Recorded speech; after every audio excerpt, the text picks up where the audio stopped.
के बीच में दिल्ली में आम आदमी पार्टी की सरकार ने उनके विजन के साथ, उनके मार्गदर्शन में जो सबसे बड़ा काम किया है केजरीवाल जी ने दिल्ली में, वो लोग कहते हैं शिक्षा पे काम किया है, स्वास्थ्य पे काम किया है, पर मुझे लगता है घरों को छूने वाला, युवाओं से संबंधित सबसे बड़ा काम अरविंद केजरीवाल जी ने किया है, नौजवानों को रोजगार देने का। आज देश की सबसे बड़ी समस्या बेरोजगारी है। लोग पढ़ लिख के बैठे हैं, नौकरियां नहीं है। डिग्रियां हाथ में लेके बैठे हैं, नौकरियां नहीं है। और जहां नौकरियां हैं सरकार में, वहां नौकरियां लगाने को लोग तैयार नहीं है।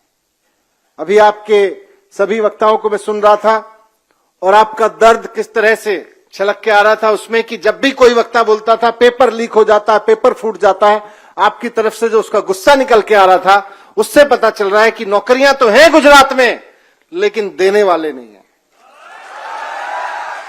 नौकरियों की कमी नहीं है। यह हाल दिल्ली में भी था। 2015 में जब सरकार में मुख्यमंत्री बने अरविंद केजरीवाल जी, तो हमने जाके देखा रिकॉर्ड में 2007-8 से वैकेंसियां पड़ी हुई थी। वहां पे जो DSSB बोलते हैं उसको, दिल्ली में नौकरी लेने वाला, परीक्षा लेने वाला जो बोर्ड है, DSSB के पास में पड़ी हुई हैं वैकेंसियां, लाखों वैकेंसियां पड़ी हुई हैं, कोई सुनने वाला नहीं है।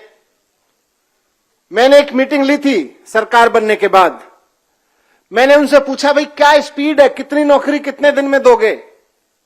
तो उन्होंने मुझे कुछ डेटा दिया, जैसा सरकारी दफ्तरों में आमतौर पर प्रेजेंटेशन करते हैं।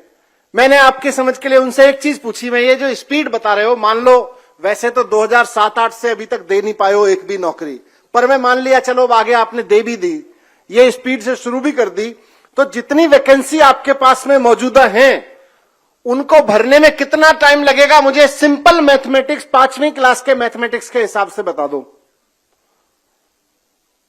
जब मैं मंत्री था तो थोड़ी चल जाती है वहां दादागिरी, वैसे तो बोलते नहीं है, पर बोले जी 35 साल लगेंगे। उस वक्त की वैकेंसीज को उस स्पीड से भरने में 35 साल लगेंगे। लेकिन केजरीवाल जी ने कमान संभाली, उसके बाद में वहां भर्तियां निकलनी शुरू हुई। जो पीड़ा आज गुजरात के नौजवानों की है, वही दिल्ली के लोगों की भी पीड़ा थी, और दिल्ली में तो देश भर से लोग अप्लाई करते हैं, वहां के सबके लोगों की पीड़ा थी। क्या होता था? भर्ती निकाली, पेपर लीक हो गया, भर्ती निकाली, पेपर लीक हो गया, भर्ती निकाली, बेचारे ने तैयारी की, लड़के लड़कियां सब तैयारी करते हैं, घर में बता के रखते हैं कोचिंग शानदार चल रही है, तैयारी शानदार चल रही है, 24 घंटे पढ़ाई कर रहे हूं, अब की बार तो लगी जाऊंगा, आप चिंता मत करो। लेकिन जिस दिन परीक्षा देने गए शाम को रोते हुए आए, पेपर लीक हो गया।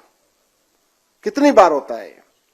आप संयोग देखिए कि दिल्ली में जिस दिन हमने शपथ ली सरकार में, उस दिन भी एक परीक्षा हो रही थी और उस दिन भी पेपर लीक हुआ, लेकिन वो आखिरी पेपर लीक था, उसके बाद पेपर लीक नहीं हुआ।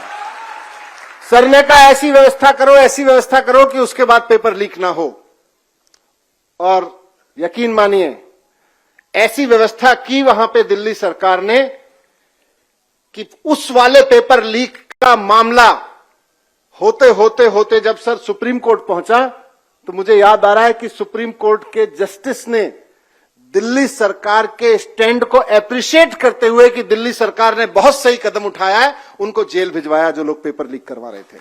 उस दिन के पेपर लीक वाले, सारा रैकेट खत्म किया पेपर लीक का वहां पे। और आज अरविंद केजरीवाल जी के नेतृत्व में दिल्ली में 2 लाख सरकारी नौकरियां दी जा चुकी हैं। 2 लाख सरकारी नौकरी दी जा चुकी हैं, और साथ साथ 10 लाख प्राइवेट सेक्टर में नौकरी दी जा चुकी है सरकार के इनिशिएटिव से। वैसे तो प्राइवेट सेक्टर में बहुत निकलती रहती हैं नौकरियां, लेकिन सरकार के इनिशिएटिव से, सरकार की पहल से सर ने एक पोर्टल बनवाया और उस पे नौकरी देने वाले और नौकरी लेने वाले दोनों को लाके खड़ा किया, और बहुत क्रेडिबल तरीके से खड़ा किया। तो आज वहां पे नौकरियां ही नौकरियां हैं। दिल्ली के नौजवानों को खूब नौकरियां मिल रही हैं। मैं उम्मीद करता हूं कि गुजरात में भी आज गुजरात के युवा की सबसे बड़ी जरूरत है। और पिछले आधा पौना घंटे से मैं जो देख रहा हूं इस जोश को, इस उम्मीद को यहां पे आपकी आंखों में, आपकी आवाज में, कि नौकरियों की सबसे ज्यादा जरूरत है। नौकरियां हैं, सरकार में भी हैं, प्राइवेट में भी हैं। नौकरियां देने वाले प्राइवेट में तो दे रहे हैं, लेकिन सरकार में उस पर कुंडली मार के बैठे हुए हैं, रैकेट चला रहे हैं। या तो डिसीजन नहीं ले रहे नौकरी देने का, और अगर डिसीजन भी ले रहे हैं तो उनसे दी नहीं जा रही, उनसे फेल हो जा रहे हैं, उनके रैकेट ज्यादा बड़े हो जा रहे हैं, पेपर लीक वाले, उनकी सरकार की व्यवस्थाएं खत्म हो जा रही हैं। आपको मैं इतना ही कहूंगा कि मेहनत करिए। जितनी मेहनत आप परीक्षा पे कर रहे हैं, उतनी ही मेहनत वैसे लोग लाने पे करिए जो यहां बैठे हैं, जिनमें से हो सकता है कुछ यहां बैठे होंगे जो इस परंपरा को खत्म करें कि अब गुजरात में पेपर लीक नहीं होगा, जो इस परंपरा को खत्म करें कि अब नौकरियां पे कुंडली मार के कोई सरकार नहीं बैठेगी, तुरंत वैकेंसी निकालेगी और तुरंत भर्तियां चालू करेगी। वैसी व्यवस्था के लिए आप काम करें।